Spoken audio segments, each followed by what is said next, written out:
Son shit, y'all ready? I hope y'all are.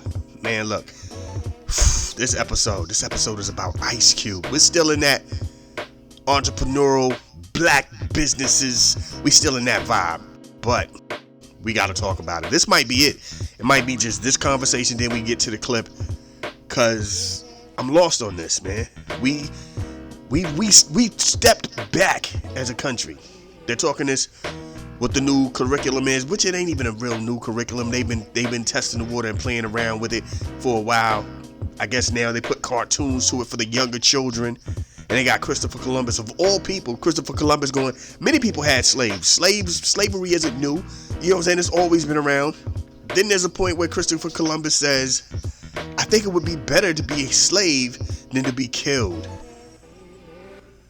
That's what we are right now in America. It's better to be a slave than to be killed. Our forefathers, those who helped build this country, the main line was, give me liberty or give me death. You have Christopher Columbus, who was a tyrant in his lifetime, teaching basically the perception of him, the figure of him, his likeness, teaching children that, would you rather be dead than be a slave? The answer is yeah. There were a lot of people who chose death before slavery. There were a lot of people who chose death instead of slavery. There were a lot of people who were like, oh, if I can't escape, I will die trying to escape. And if I can't escape, I would just, I'm done with this. So yeah. I want to know who was part of that. I want to know who was part. I really want to know what you had. I'm a little lost right now.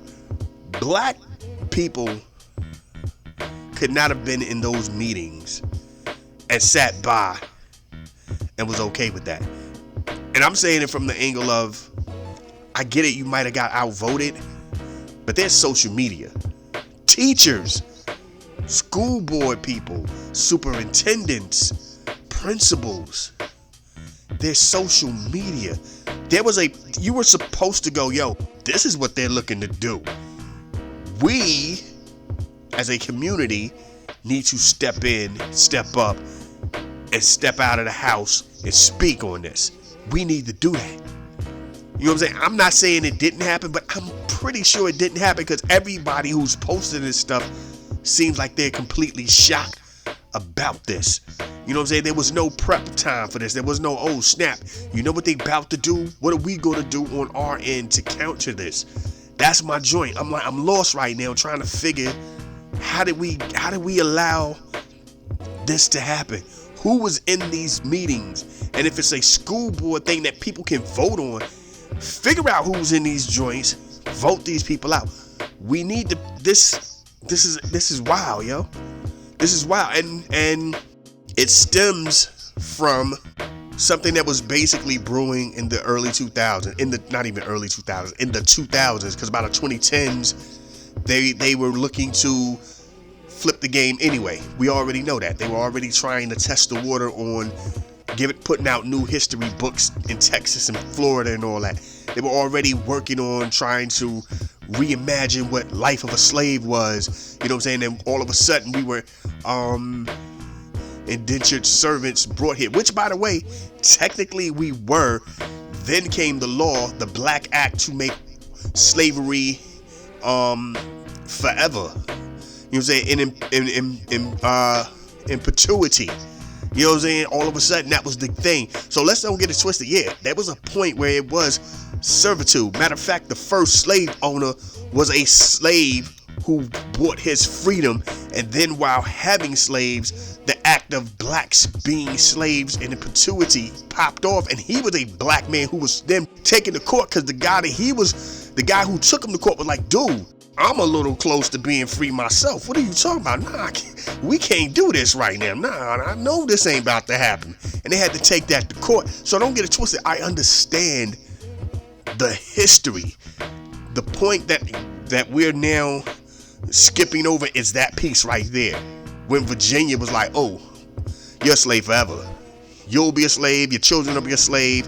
Their children will be a slave. This will be a thing Nah, ain't no buying freedom, son. You're here. This is it. You're mine, and so shall your family. They're mine. They're my property. That part, that's the part that they're overlooking. That's the part that when you're a child, see, I'm trying to find a way to rationalize my anger and the perception and the reality of what's happening. We have come to a point now where we're okaying slavery. We're saying slavery was good. Never in my life as a child living, going to school, anybody said that slavery was good. It was a fact. It was also something that our teachers, as well as our history books, plainly, blatantly, purposely told us it was written into law. They plainly, blatantly, purposely told us it was a sign of the times, and many people disagreed with it. So it was always something that was up for debate, so much so that when the country became independent, that was one of those concerns. What do we do about slavery? And the South was adamant, going, nah, we ain't stopping. This is where the money at. And that was always the whole thing. That was where the money at. The slave industry is what fueled and made America, in its infancy stage, one of the richest countries in the world. Instantly, because there was no overhead. You didn't have to pay these people. You didn't even have to pay your overseers. Your overseers got free room and board and a little spending money. Here's a little per diem. Go out here, buy yourself a little cooch, and you're good. They were living for free. They were eating for free. They had a roof over their head. You know what I'm saying? Nobody was spending money unless you were buying more slaves. Paying to feed the horses. That was it. You weren't paying for the employees, whether it was the overseers or the slaves working out there in the field. You didn't pay for that. So the money you was making was crazy profit. And that profit and the products that we were selling, like tobacco, like cotton, helped fuel this country's economic growth. You know what I'm saying? So back in the day, yeah, when you're a kid, we would hear that. Yeah, it was a thing. That was what fueled to keep slavery around. You know what I'm saying? That was what we were told. Nobody ever said it was right. No teachers, white teachers, black teachers, male, female. No one ever said it was right. They said it was legal. They said it was law. You now fast forward, they're going, it was cool. It's all right. If they weren't slaves, what would they be doing? Living free. They make it feel like if you weren't a slave in this country, what would you be doing in this country? Like, because of course, yes, the other side of it is a lot of people didn't even want to give you the opportunity to be, you know what I'm saying? To just live your life. But again, they don't tell you why. So the thought of, because it's better to be a slave. It's better to be a slave than go mess around and get killed. Nah, who are we? How did we get here? You know what I'm saying? And again, I get how we got here. Because when I was growing up, that was the thing. Like, my generation in the 2000s became part of at the time they didn't have a real name for it, so they called it white guilt, liberal guilt, American apologist, liberal apologist. You know what I'm saying? When Obama apologized for a lot of stuff, he's an apologist. They couldn't figure out a real name to call it, so it was like, you're apologizing for our history. Our history is our history. You know what I'm saying? Then all the protests started happening. Then the Black Lives Matter thing started happening. And then all of a sudden people start going, you know what? These statues, these are people who had slaves, and we start tumbling statues. We start asking for names of buildings to be changed. And that was the part that really sparked in their heads, like, oh snap, y'all really trying to redefine our history. Nah, it really, and don't get it twisted. And to a degree, I get it. You know what I'm saying? These people were great for what they did, but yeah, they did this, and even then we were very selective. It was selective anger. We ain't go at everybody. You know what I'm saying? This is the council. This was when we were in pure cancel culture mode, and we was very picky on who we canceled, and that right there alone made it like, okay, so this ain't really real. This is very okay, I don't like them, but these people can stay. You know what I mean? So it was a weird spot. But that starts with our generation, because our generation grew up, you know what I'm saying? You could go home and ask your parents as a white kid, hey, this is what we're learning in school. Yeah, that's how it was. That was crazy back in the day. It was law. That was what it was. It's not like that anymore. And you rode with that. A white kid rode with that. They understood that. We understood that. That was them. That was back in the day. That's not what's happening now. The problem becomes America's never fully changed over. So you would always see yesterday, today.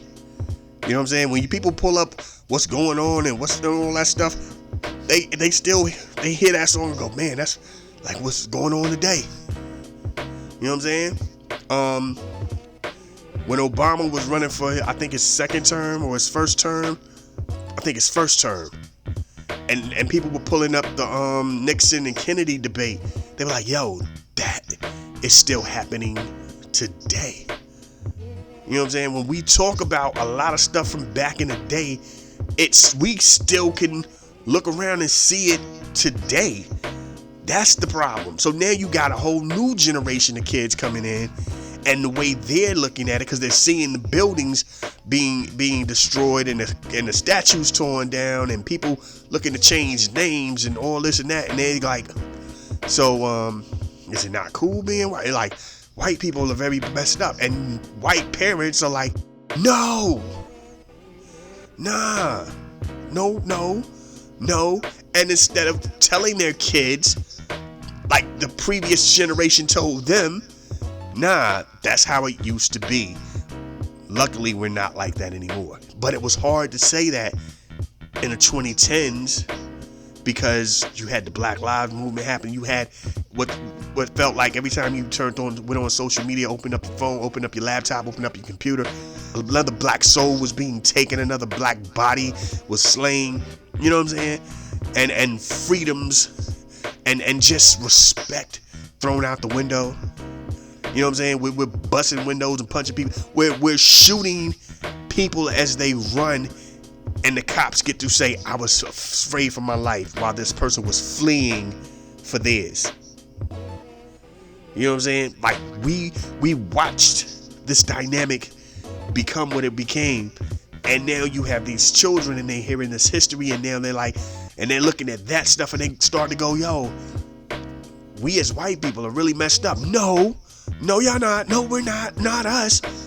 We got to flip the game on them. We got to come up with new laws. We got to start saying that you guys can't pull your phones out and record. Like, they were, remember that? They were making the joints like, yo, nah, y'all can't be pulling your phones out. They was trying to come up with all kind of ways to not look bad. Now they're like, yo, let's switch up the whole history joint. And there's a whole new group of kids coming in that are going to be told this with this cute little cartoon. And those parents aren't going to be like the parents before, going, yeah, slavery was messed up, but we're not that anymore.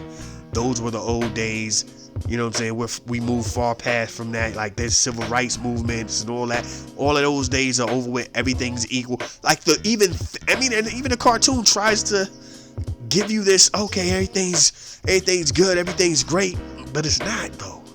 It's not. You know what I'm saying? And our past is our past. Why not tell the truth? This country was horrible. Like, the stuff this country did. What's the phrase they use? They say you gotta crack a few eggs to make an omelet. That's what this country did. Cracked gangs of eggs, fed many people omelets. Many people omelets. Genocide to Native Americans. Those are the eggs that were cracked. The lynching, the burning, the beating, the killing, the raping of the Asian people during the railroad days. Those are the eggs being cracked.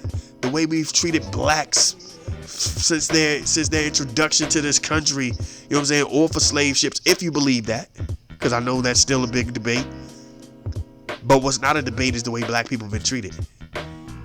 Eggs being cracked. You know what I'm saying? And the omelet is becoming one of the greatest countries in the world within 200 years. Matter of fact, if you really want to be honest, within 100 years. You know what I'm saying? Within 100 years became one of the greatest countries in the world. The reason why 2 world wars were won. Yeah, we could say that, but there's a lot of spirits floating through the atmosphere of this continent, up and down the United States of America, that have lost because of BS. You know what I'm saying? Many towns burnt down, turned to lakes.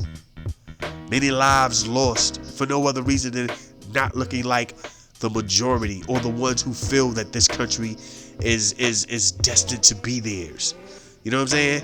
And then to have the stuff that we did to California, decimated that joint. They came in and bought that joint dirt cheap. We did that. That was us. I'm saying we are a part of that process. That is what America is. America has a very dark, violent, hateful past, which, by the way, again, you were taught that as you got older. Each grade would go in deeper detail. You know what I'm saying? 3rd or 4th grade, they tell you about the whippings and and the lynchings and all that. Like, what? That's crazy. You know what I'm saying? You start learning more and more. By 3rd and 4th grade, they're telling you all this other stuff. By 5th, 6th grade, 7th grade, by the time you get to high school and you can really focus on American, that's a big piece of American history, because that is a big piece of what was happening. Putting bounties on Native Americans' heads for no other reason than being Native Americans. Hunting them down like they're buffalo or deer or bears. You know what I'm saying? No matter how peaceful that tribe is, yeah, that tribe might be really ready to stand their ground and be like, nah, son, y'all, I ain't gonna let y'all keep moving us. This tribe, they're cool. But it don't matter. They all gotta go. They all gotta go. That, we don't talk about that anymore. We don't speak on our stuff no more. Our country has figured out, what they're figuring out is we are no longer going to be this evil empire. And let's start with these new kids coming in and have our hero, Christopher Columbus, who was a tyrant in his own right. We're weird right now. And I don't know who was hanging out in these rooms, listening to these ideas bounce off the wall in a think tank and go, yeah, especially if they look like me. If you look like I look, you should not have been hanging out going, yeah, this sounds about right. There should have been somebody going, yo, y'all need to figure this out. We got this, yo, peoples, come on up in here.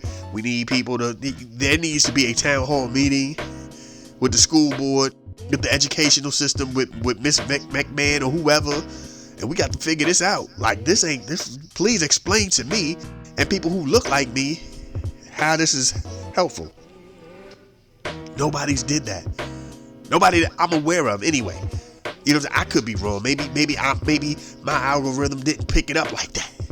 But I don't think people were really out here trying to fight this joint. They just let it go. And he can't tell me it was just really under the... No, you can't not tell me that no person of color knew about what was going to happen. And that's my issue with this whole joint, man. I'm lost on this whole joint. Like, how did we get here, man? I'm done.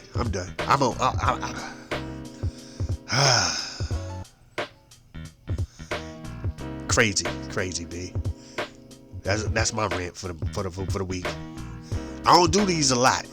This was right here. It was sticking me in my ribs, man. This was that uncomfortable feeling in your shoe You know how like sometimes you messed around and went somewhere and a rock done got up in your shoe and you stepping on it, you be like, yo, I really don't want to take my shoe off. So you try to move around and hopefully it hit the side of your foot and you keep doing stuff and then it'll maybe roll onto the top of your foot and you just dig in your shoe and you just pull it out. Yeah, this is that joint.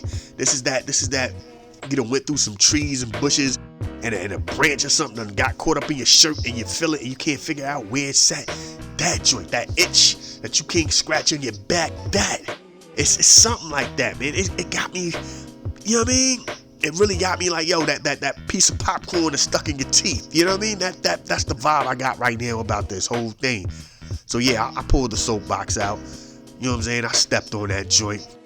Anyway, I'm gonna stop talking. We're gonna get into this clip. Thank y'all for listening. I know I was on one. Thank y'all for listening. East Coast, West Coast, worldwide, Lost Boys. You know what I'm saying? And they losing me more and more. I'm trying to figure out what to do. You saying? I'm out here in the land of the lost. Like, yo, how did we get here? Are we really letting our children, our young children, learn about this? I'm mad about that. But anyway, this is what we do. This is how we get down. Thank y'all for listening. Leave emails, comments. We have another podcast called Yeah, I Said That. It's recorded right after the show, the Wednesday show. And we posted like by Sunday for sure. Sunday or Monday. I think Sunday. We're looking for making Sunday an official date. You can find it. Yeah. Check that joint out too. It's what we do, man. This is what we do. Thank y'all for rocking. Let's get into what we do. Let's do it.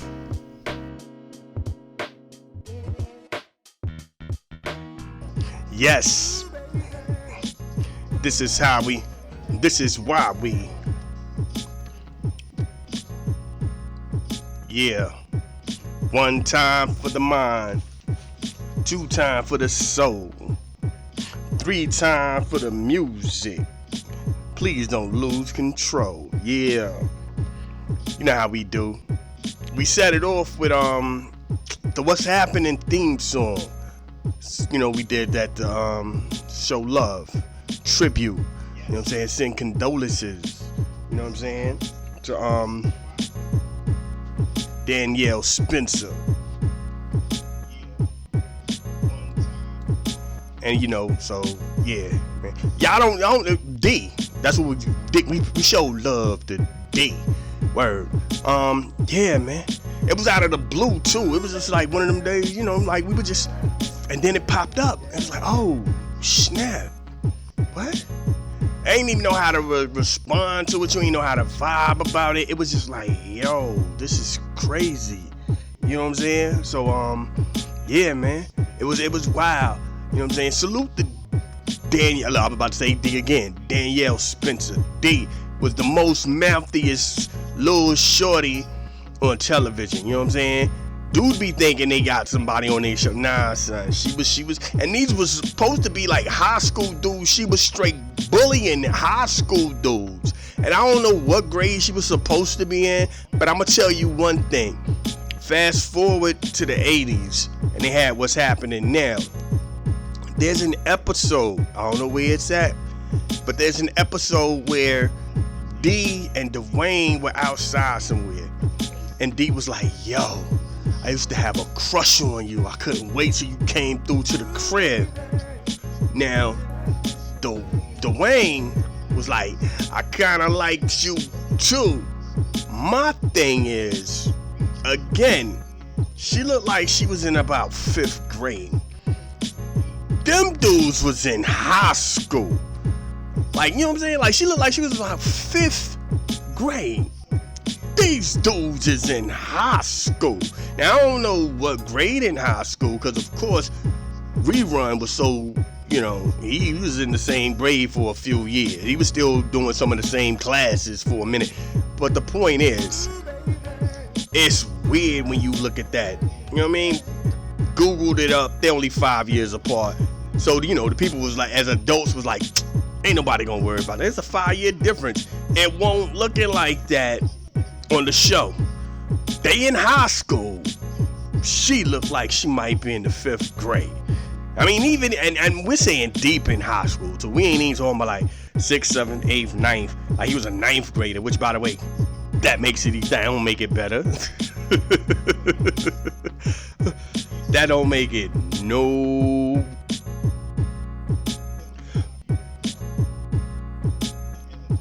better. My bad. I'm up here like, you know what I'm saying? And it's weird as a man, and women, y'all can attest to this too. When you grow up and you get legal age, that kind of stuff don't really matter. But back in the day, that was all the difference that was needed. You know what I'm saying? You know what I'm saying? You man, yo, like, that was a big deal back in the day. Grow up, 5 years is 5 years. Like, supposedly Cliff, Bill Cosby's character on the Cosby Show, is supposed to be about 5 years, 5 years older than Claire. Again, but then when they talk, it seemed like they the same age. But then Vanessa, there's an episode where Vanessa says, yo, Pops is a little older, so what y'all talking about? Crazy, right? It is what it is. But anyway, so we set it off with that. We ended this off with Snoop and Wu-Tang because Monday, and I'm gonna say it like this because we got to do it like this. Monday, we went to the game. August the 11th, we went to the joint, and it was like, yo, this is the get down after the hold on, we messing up. After the show, y'all can it's gonna be the Snoop concert. I'm gonna tell y'all this chronologically before we get into this Black History moment. So hold on. We get there, no place to park. That's the first. Never had that situation where there was nowhere to park. We ended up parking way over there by the football stadium. Walked back. Got in the building. It was the 6th inning. They was up. 7th inning. They was still up. 8th inning, it fell apart. The game ended, I'ma say about 8:40. I'm like, cool. These people at the stadium was like, everybody stay in your seats. We got this, we're gonna have the 360 experience. Cause usually everybody goes to be behind home plate, you know what I'm saying? Cause that's where the performer is performing. So everybody on our side is still trying to figure out how this gonna play out. But they said, don't move, trust the system. Trust the peoples. You know what I mean? So we sitting there, and as the joint's going, mind you, I said 8:40 at best. Snoop ain't come out till like 9:35. We waited almost an hour as we keep it right there. That's how he had us. Y'all keep it right there. And we was sitting here for a whole almost an hour, 5 minutes off of an hour, waiting for Snoop. Snoop comes out. Snoop gets on stage. Snoop is killing it visually, because we can't hear nothing from where we at. It got so bad, there was a group on the left, on the third base side that was like, turn your mic up, turn your mic up. We're thinking they got this man's mic low. We're thinking, why? So at what point is he gonna even acknowledge us? We can't hear nothing. We like, yo, forget this, we out. By the time we left, he was doing lottie dottie. Rage came out there. I ain't hear nothing, son. Couldn't hear nothing. It's like, all right, cool, we out, B. We out. We ain't gonna keep dealing with this. Some people was leaving through the back routes, so they don't even know. Where we were at, again, by the football stadium, so you gotta take the front route and go about 3 blocks. So we go by, and all of a sudden you can hear the crisp, gotta say it with a P, crispness in the beat, in the vocals. And it's like, yo, y'all really didn't just tell everybody, at least find a spot in the hovering area and get a good experience. Y'all told people behind Snoop Y'all can stay where you're at. It's the 360 experience, and it won't. It is what it is. You know what I'm saying? Salute to Snoop. Like I said, looking at it, Snoop killed it.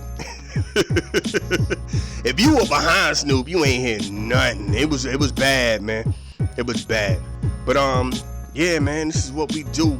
Wednesday, Hump Day, Wu-Tang Wednesday. Yeah, and them some Wu joints right there. I'm sorry about the projects, because I keep forgetting when Ghost come in, Ghost is on something totally different. I'm like, dang, Ghost, this is, what if the little children is listening? You was, like, dang, Ghost. You know what I mean? But it is what it is, man. Salute. This is how we get down.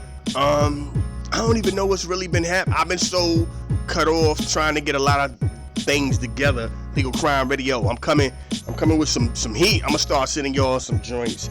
But yeah, that ain't the point. The point is, it's around that time.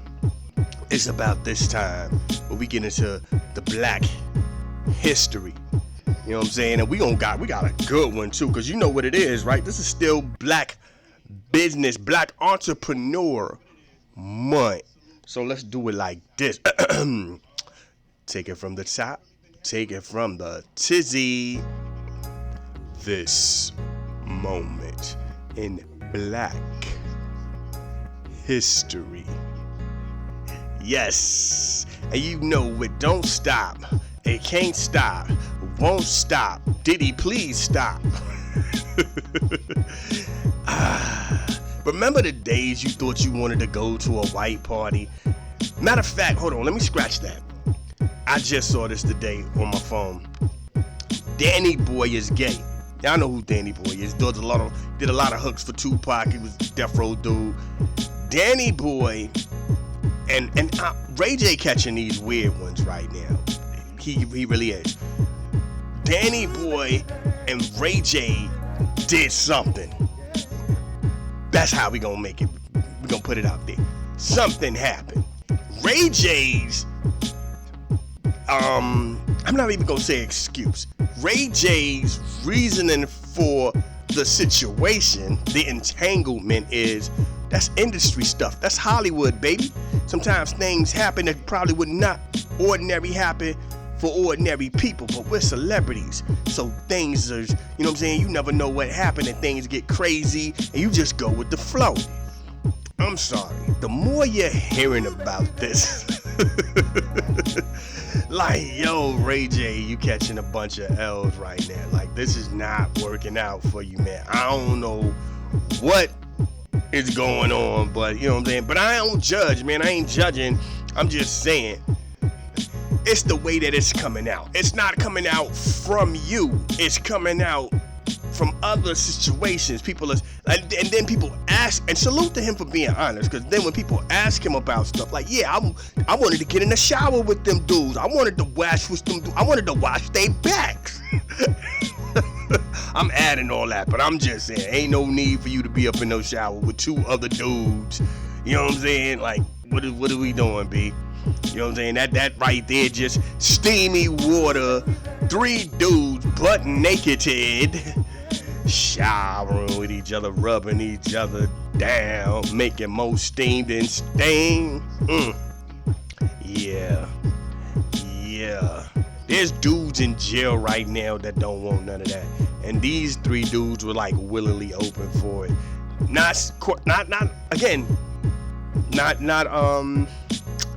Yeah, I am. And whatever the word is that just escaped my mind, I am that. Yes. But anyway, that ain't what we're gonna talk about. We talking about the big 3.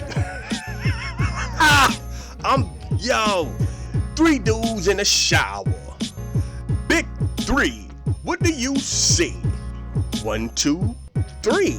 Rub my back and I rub yours. Now you touching on places that was covered by drawers. Dog, what you doing? Stop. I'm sorry. This is what we do. Salute the Ice Cube, the big 3. You know what I'm saying? This is what we do. This is how we get down. So salute. Look, I'm on here tripping. Bring the beat back. Yeah. The big three was, I didn't even pay attention to this. I never knew this. I guess I never thought about it. Was actually started, it debuted, you know what I'm saying? Like the big three came in the game on January the 11th, 2017, 8 years ago. They about to have a 10-year anniversary in a couple minutes. You know what I'm saying? So salute. The CEO is Ice Cube. You know what I'm saying? The commissioner's Clyde Drexler. You know what I'm saying? This is what we talking about right here. These dudes went out here and made a whole network that is a whole different joint. You know what I'm saying? They had a draft on April the 30th for the inaugural week of the games that took place on June 25th at the Barclays Center in Brooklyn. This is what we talking about right here. Y'all, I don't know if y'all remember that the big news of that was Iverson was gonna be on the joint. You know what I'm saying? Iverson ended up hurt. I think White Chocolate ended up hurt. Bibby and Rashif ended up taking over. You know what I'm saying? Like they was and Mobley. You know what I'm saying? And Cat was out here balling like it won't nobody business either. And it showed you like, yo, these former NBA players really could go out here and do their thing. You know what I'm saying? And it's still rocking. You know what I'm saying? They a few years ago they went up to 12 teams. They got a playoff structure. They travel still, and now it's to the point they have home court joints. So it is what it is. I'm gonna tell you one thing that unless you've ever been to one of these, if you've never been to one of these, woof, it is a long process. But here's the beauty of it. When we talk about Ice Cube, we're not like to watch that play out. Like watching it on TV is different. Watching this play out from the first game to the last game, he's bringing artists up to do little shows. He has people that do the type of tricks you do for the halftime. He got them type of joints jumping. Got a DJ. Ice Cube has made an actual professional league. He is responsible. I don't know what I said. Responsible. To say the whole word, bro. You know how we do. He is responsible for so many people, man. So many people. Not just the players, the referees, the people who talk on the show. You know what I'm saying? The commentators, the coaches, the assistant coaches, the cheerleaders. And let me stop the beat for a minute. They got some thick cheerleaders. I mean, oh my God. I was like, woo. Good gracious, girl. Them cheerleaders. Again, if y'all know, y'all know. I was like, a lot of times I wasn't even paying attention to the game. I was just like, okay. God dang, girl. Like, y'all real, like, y'all from the hood. Like, ain't no thinness for none of this. This is thickety thick. But anyway, cheerleaders. You know what I'm saying? You got all this. The people who run the teams, the Clyde Drexlers and everything under that. He is the CEO. He's the Vince McMahon of the Big Three. He's the Tony Khan of the Big Three. And I'm only sticking with real people. I ain't talking about organizations. He is that dude. You know what I'm saying? He's not like Clyde Drexler is Adam Silver and your boy Roger over there in football. No. This is his joint. I understand why the NBA was trying to like invade his territory, cause all of us, and instead of, I don't know, in my head I feel like David Stern wouldn't have done it. A piece of me believes that, but at the same time, business is business. It's so crazy, man. But yo, salute to Ice Cube, Big Three. I've been able to watch them go from deal to deal, deals break, situations come in, invade. They were threatening players who were like overseas players looking to get drafted. At one point, they were even, yo, you play so good, why don't you come for our team? now they're like, then they got to a point they ain't want to deal with people. You know what I'm saying? Like Dwight Howard played this year. This was his first year, I think. Yeah, man. They out here rocking.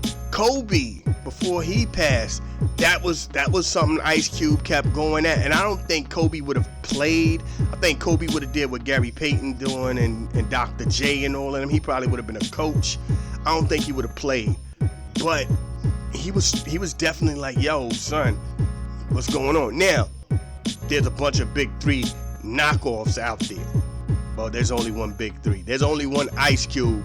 Don't be out here trying to judge Ice Cube because of that movie that's on Prime, War of the Worlds, which, by the way, I found out was filmed during the pandemic, and then for whatever reason they put it out here.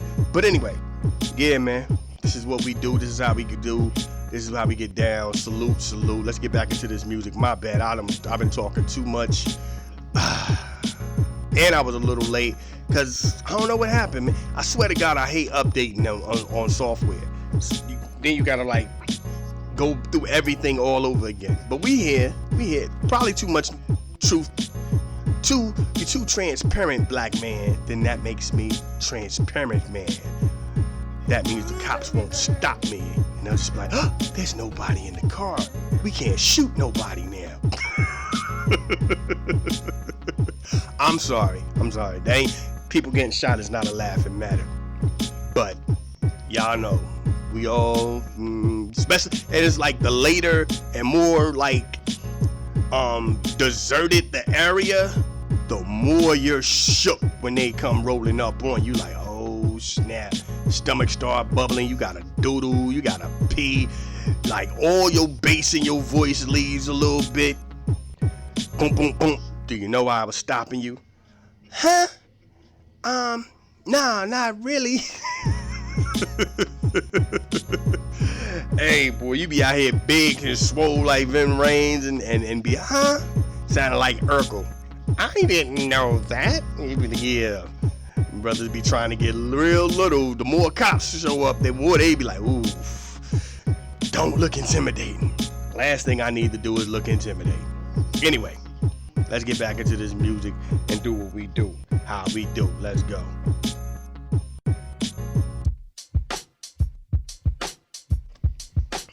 Yes. I know I usually end this off with basic instructions before leaving Earth, but tonight is just a weird night in general, so, you know what I mean. It is what it is. Sometimes you gotta be doing it a little different, you know what I mean? You know what I'm saying? You know what I mean? That's how it is sometimes. You know, like sometimes you surprise your girlfriend, surprise your wife. You know what I'm saying? And be like, yo, baby, here's this life-size replica of a Pokemon. You know what I'm saying? Send your girl lunch at her job or something. You know what I'm saying? I'll pop up and be like, hey, girl. And here's the part. Let me stop the beat for a minute. Don't do this. I'm the type of person that will do this. Pop up, and you see your shorty, and you see a whole nother shorty. And you go, hey, girl. And the first one that looks up that's not your girl, you walk right past your shorty. Boom. Girl, I brought you lunch. Tell you now, you might not survive. Bring me back. But somebody like me, like, trust me, even as much as I joke around, I won't survive. It's gonna be a long month, baby. It's gonna be crazy. Oh, you thought you was funny with that, huh? Had me roll up on that broad in the bathroom and find out who she really was. I had to go to her phone. I looked on her Facebook. I looked at your Facebook. No. She was a little too happy to hold that bag. Who the is she? And you be looking like, she work with you. How you don't know her? All right. Yeah, well, you gonna have to play the couch until I find out. You know what I mean? That's when you slide back in bed on the low, be like, hey, baby, you know I was playing with you. Be willing to take some damage, because she gonna knee you, kick you, elbow you. Yeah. She gonna turn around and have a straight argument with you knowing she on bad breath mode. breath stinking, and you just gotta, and you can't move. You gotta take that. No, look at me. And you're like, God, catch a couple of bumps, bruises. Make sure you move all the electrical stuff out the way. Anything that can be plugged in and thrown in the shower. Watch out. You know what I'm saying? For a while. Anyway, let me get ready to get up out of here. That's the second time that happened. Let's do it like this. 1 for the mind, 2 for the soul, 3 for the whatever. They say you only live once. That's a lie. You only die once. So anytime that your God allows you to get out here and continue your journey, please show the world the best version of you. Peace and be safe. Don't do what I was talking about though. So, yo, just saying.